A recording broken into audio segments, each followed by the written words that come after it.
Hey, this is Jelena Urbina, and tune into the relay for the latest news in boxing all around the world. Thank you for supporting myself and other female boxers. We truly appreciate it.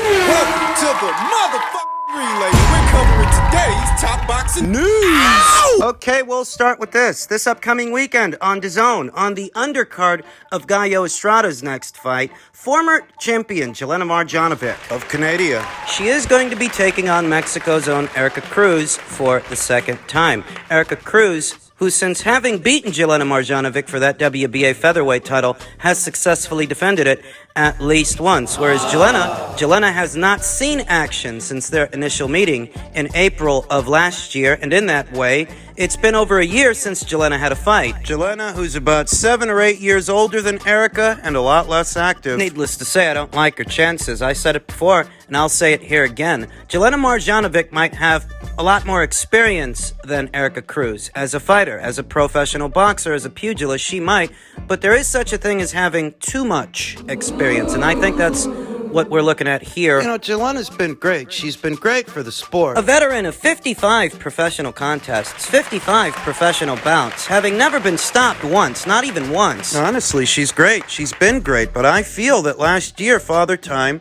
finally caught up to her. And you can't turn back the hands of time, as time is the one thing you don't get back. I don't imagine this rematch is going to go any differently than the first fight did. Jelena seems to have enlisted the aid of Sugar Hill Stewart. Sugar Hill Stewart, who trains Tyson Fury, and we all know the difference that adding Sugar Hill to that corner Ahead of what was that second fight, that rematch with Deontay, we all know what difference it made. Tyson Fury very much seemed like a different fighter. Could Sugar Hill have that same effect on Jelena Mrdjenovic? Well, the circumstances, they are different. For starters, a lot of people already felt that Tyson Fury won that first fight, that it wasn't really a draw. At minimum, what you can say is that Tyson Fury made that first Wilder fight a lot closer than Jelena made that first Erika Cruz fight. Erika was all over Jelena like a cheap coat. Jelena couldn't do nothing about it. She just looked slow, sluggish, and ineffective. And I don't anticipate that over a year later,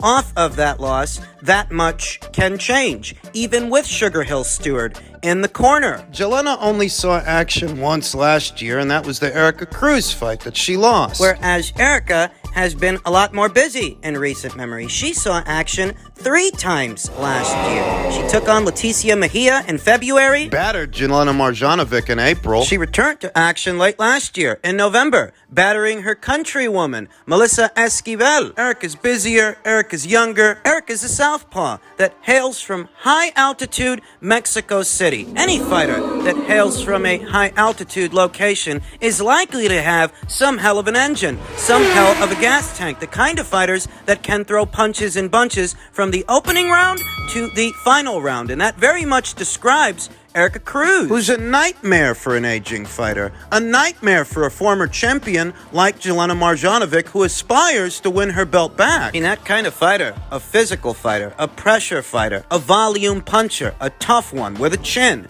That kind of fighter's a nightmare for an aging fighter, an aging former champion. What are we going to see? The same thing we saw before. We're going to see Jelena Mrdjenovic struggle to manage the distance against an oncoming aggressor that's looking to crowd her, looking to get mid-range to inside to land big shots, big hooks. We're going to see that Jelena, at 40 years old, does not have the foot speed to get away from Erika Cruz, and she doesn't have the reflexes and the snap in those shots, the authority on those punches to get Erika Cruz's respect. We're going to see the same thing we saw before. That's what I think. We're going to see that Jelena Mrdjenovic can't hope to shake and bake and outmaneuver Erika Cruz. She won't be able to keep her off, and she won't be able to keep her out. She's going to get outworked. And don't forget that this fight is happening south of the border in Erika Cruz's neck of the woods, not Jelena's. So you tell me if you like Jelena's chances. When not only is Erika Cruz the house fighter in terms of promotion, she's the hometown fighter in terms of where the fight is taking place. It is happening in Mexico, after all. Granted that it's not happening in Mexico City, Mexico, where Erika's from. It's happening in Hermosillo, Sonora, Mexico. They're all the same. It's Mexico. And in Mexico, Erika Cruz will have home field advantage, not Jelena, who's from Canada. I think Jelena Mrdjenovic is going to get outworked the same way she got outworked in the first fight. And I wouldn't be at all surprised if over a year later, Jelena Mrdjenovic ends up getting stopped for the first time in her professional boxing career. I think Erica Cruz is going to successfully defend the WBA title. I think she's going to hang on to that belt. And what she does after that, well... The other two champions at this weight, Sarah Mahfoud and Amanda Serrano, they're supposed to be locking horns later on this month. On the undercard of Joe Joyce versus Joseph Parker, over there in the UK, if you can believe that. How all of this came into being, your guess is as good as mine. Could this have something to do with a potential Jake Paul versus Tommy Fury fight? Tommy Fury, who's promoted by Frank Warren. This being a Frank Warren show, and Amanda Serrano, she's promoted by Jake Paul. Is that how this all came into being? It might be, though I'm not complaining. I believe that Amanda Serrano is going to win that fight. She stands a very good chance of knocking out unbeaten Sarah Mahfoud of Denmark and taking her blue belt. When she does, the last two women standing in this division, the last two champions, will be Puerto Rico's own Amanda Serrano and Mexico's own Erica Cruz. That good old Mexico versus Puerto Rico rivalry in pugilism and boxing. Granted that the rivalry's not everything that it used to be, but it's alive and well in the featherweight division. And if these fights work out the way I think they're going to work out, that's what we're going to be looking at. Amanda Serrano is going to come after Erica Cruz. She's going to want that last alphabet title. And Erica will have some leverage in that situation to get herself a nice purse. Not dissimilar from what we saw with Caleb Plant and Canelo Alvarez. Caleb and Canelo being the last two men standing at super middleweight at that time, Caleb was able to make a lot of money. More than Billy and more than Callum, because Caleb Plant had the last puzzle piece. I think the same might apply for Erica Cruz. She may end up in possession of the last puzzle piece to the featherweight crown beyond this weekend's fight, beyond this month. Just some things to consider ahead of this weekend's fight. I think Erica's going to beat Jelena, and afterwards, there will be bigger fish to fry. In men's lightweight news, an image of a bejeweled Devin Haney and a bejeweled Gervonta Davis was posted to social media. Gervonta Davis responded by saying, he being Devin Haney, he wants to be me so bad. Gervonta Davis invented chains? Is every bejeweled youngster in today's lightweight division a carbon copy of Gervonta Davis? Is that what that's supposed to mean? Is that what that's supposed to be? Because I don't agree with that. Calm down, Liberace. You ain't Jared the jeweler. You're just some butterball from Baltimore. Your resume's paper thin, and you are a protected fighter. Devin Haney didn't take too kindly to the jabs that Gervonta Davis was throwing at him. He responded by saying he's never going to fight anybody, and he's 27 with a Mickey Mouse belt. And the best person on his resume is Pedraza.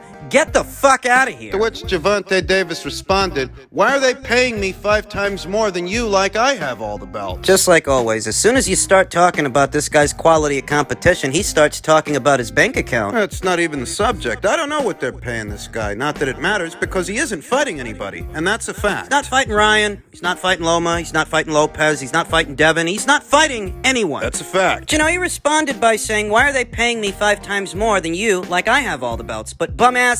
And another thing, stop trying to be me, chump. The people are starting to notice. Oh, Kitty's got claws. Yeah, I bet that hurt Devin's feelings. Devin, who responded by saying, funny, he's got so much to say after my fight gets announced, but wasn't he the same pussy that was saying he was going to fight me next if I beat Kambosos? After the fight, we didn't hear shit. Surprise, surprise. Gervonta Davis is currently in possession of a WBA regular title in the men's lightweight division. A title that can be used as a segue to fight for the full title that Devin Haney is currently in possession of. Now, Devin Haney, he's all tied up with George. George has a rematch clause. Devin's not at liberty right now to fight anybody else because George activated it. To get George to deactivate said clause, figuratively speaking, you'd have to pay that guy a lot of money because he made a lot of money from the first fight, and he's likely to make even more in the second fight. In the rematch, as everything was agreed upon the initial signing,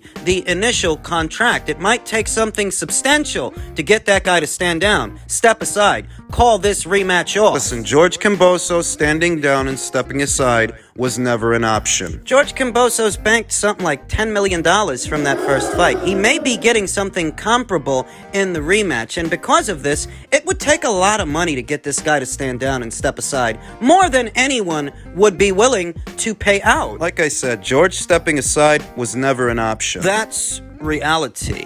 Though even with that, Gervonta Davis, he did make some empty promises, didn't he? As did his trainer, Calvin Ford. He's one for making empty promises as well. And for all of Gervonta Davis's talk, he never actually made any attempt to get Devin in the ring, according to Devin. Devin, who says, this clown says I want to be like him. Everybody's getting money, shopping at the same stores, buying the same cars, doing all the same shit. Been the same cycle forever. Tell that insecure punk, if he's got a problem with a guy across town having just as much as him, to go jump off a bridge. Now go to the store and get some belts. It's the same shit year after year with Gervonta Davis, and he's closer to 30 than he is to 20. You know, before it was about the Vasyl Lomachenko fight that he was swerving and the Tevin Farmer fight that he swerved for an estimated $7 million offer that Eddie Hearn made him. And now it's all about Ryan and Devin. Two more guys that he's not about to fight. He crawls out of his hole, starts bumping his gums. He gets to talking about his bank account like anybody gives a fuck. Same shit. It's the same fucking shit.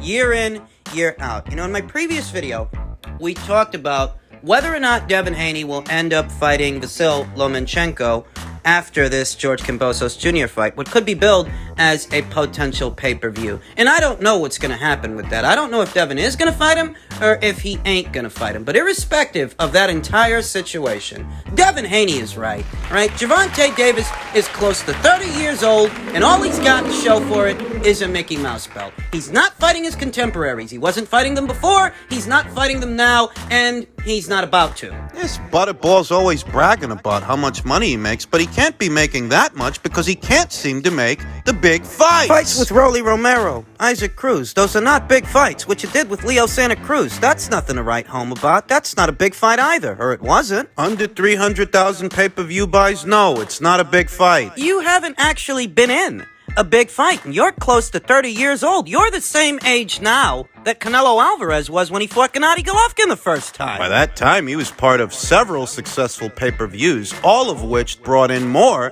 than 300,000 pay-per-view buys. So, what the hell are you doing? What do you think, Devin Haney's starving? Ryan Garcia? Those kids are making their own money without you. More specific to this conversation, Devin Haney's actually gotten out on the dance floor. Devin fought George who fought Lopez who fought Loma who fought Comey who fought Lopez who fought Nakatani who fought Loma who fought Linares who fought Haney. But who the fuck are you fighting? No one, because you're not so big a draw that you can afford. Let me tell you something, sweetheart. You ain't so big a draw that you can afford to make the big fights because you ain't been in any big fights. You're not about to be. After Devin Haney beats George Kambosos Jr. for the second time, do you think Gervonta Davis is going to use that WBA regular title to put the squeeze on him and get him in the ring? Is that what you think is going to happen? If he wanted to, he could, because he is the WBA's regular champion after all. But do you think that's what he's going to do? If he don't fight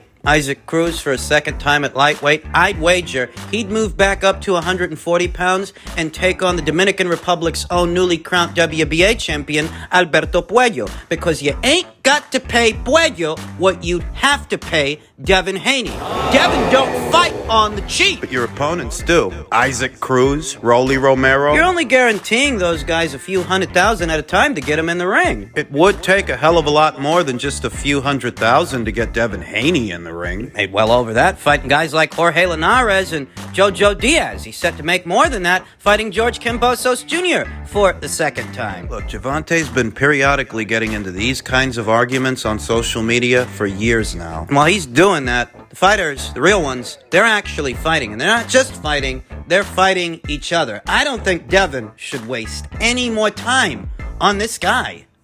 Two-time NBA champion and former Laker, current broadcaster at TWC Sportsnet, Michael Thompson, the proud father of Klay Thompson and Trace. He very recently chimed in on what he thinks about Gervonta Davis and his matchmaking, saying, so Tank Davis says he's going to fight in December, huh? I'm willing to bet it won't be Garcia, Haney, Loma, or Lopez. I say he's going to fight a 49-year-old Juan Manuel Marquez. I wouldn't put it past him. The way Tank Davis chooses opponents would be like Usain Bolt choosing to race with me for the gold medal, or like the Rams choosing to play Jacksonville in the Super Bowl. Come on, Tank. Fight a real contender.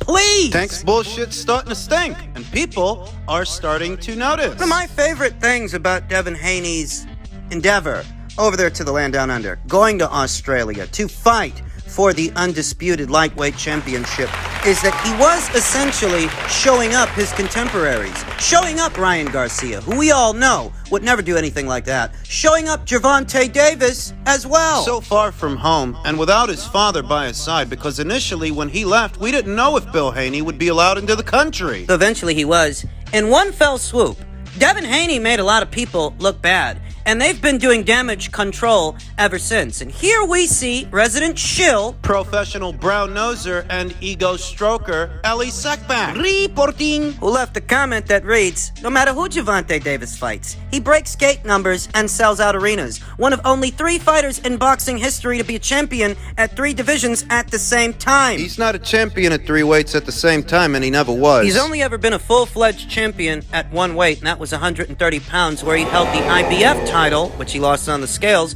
and he subsequently picked up a WBA title, the full title, which he really didn't deserve anyway, but that's another story. At lightweight and at super lightweight, he's only ever held secondary titles, the kind of secondary title that Rocky Fielding used to hold. Did you consider Rocky Fielding a full-fledged champion for holding a Mickey Mouse belt? The same Mickey Mouse belt that Cuba's own David Morrell is currently in possession of now. Who's the champion at 168 pounds? Is it Canelo Alvarez, the undisputed Ring Magazine and lineal champion, or David Morrell for holding the baby belt? Seckback ought to change his name to Suck Up, because that's all he knows how to do. He's been in the game a long time, and for what it's worth, you have to respect his work ethic, though not necessarily his business practices. He's more concerned with maintaining professional relationships. He's more concerned with maintaining professional relationships for access than he's concerned with accurate reporting. Because if you're going to be accurate, you're not a 3-division champion for holding 2 secondary titles